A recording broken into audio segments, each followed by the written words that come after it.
Let's talk about German football, the land of enormous beers and strange rituals.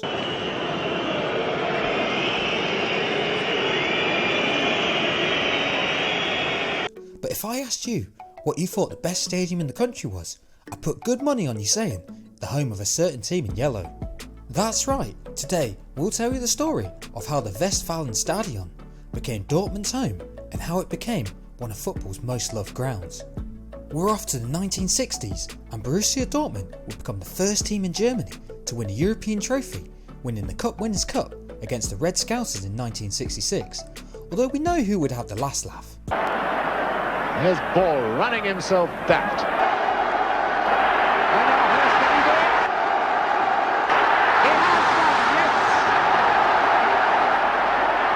It's a goal!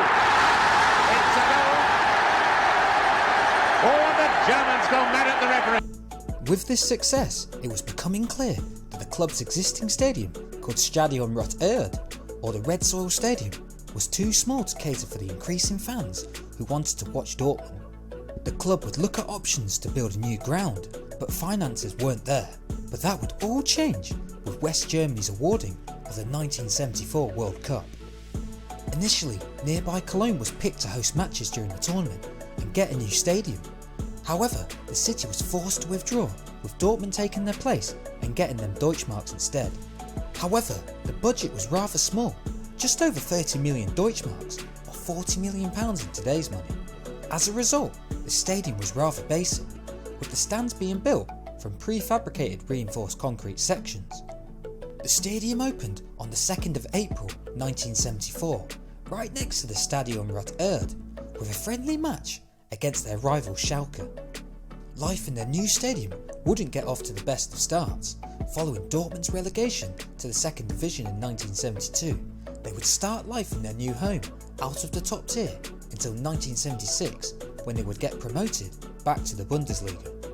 The initial capacity of the stadium was 54,000, with only 17,000 being seated, with the rest being standing. For 18 years, the ground would remain largely unchanged until 1992, when the stadium's capacity was reduced to 42,800, when UEFA regulations saw the standing sections in the northern, lower eastern and western stands converted into seats. Following Dortmund's winning of the Bundesliga in 1995, the stadium saw major expansion with the addition of a second tier for the two main grandstands, taking the capacity back to 54,000. In 1997, Borussia, with Paul Lambert leading the midfield, would win the Champions League, and with that, an ever-increasing demand from fans to watch the team. This resulted in the expansion of the South Stand to a capacity of over 24,000, becoming Europe's largest stand and the ground's most synonymous section, dubbed the Yellow Wall. In 2000, Germany would be awarded the 2006 World Cup, and just like in 1974, Dortmund would be selected as a ground to host matches, and this time it would play a leading role in the tournament. However, the ground failed to meet the requirements from FIFA to host a semi-final, so would have to be enlarged for a third time. 4 new stands would be constructed to fill in the corners in between the existing grandstands, taking the seating capacity from 52,000 to 67,000. These new stands came with design challenges, in particular redesigning the stadium roof, which saw the removal of the existing pylons which held up the roof of the stands, and replacing it with 8 externally installed yellow steel pylons. Following all these improvements, the stadium has a total capacity of 81,365, with both standing and seating, becoming the 5th biggest ground in Europe. The ground also has a seated capacity of 66,000 for international matches when the standing section of the Yellow Wall is left unused.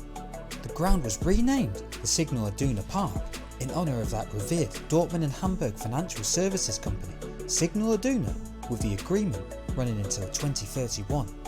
Moving into the future, the Westfalenstadion will no doubt continue to be one of the world's most beloved stadiums, continuing to host many timeless matches, but there'll always be one that will stand out. What a night for Rangers! If you enjoyed this video, then we made a video about the home of Dortmund's fierce rivals down south, Bayern Munich, which is on screen now. This has been a civil conversation, and I will see you in the next video.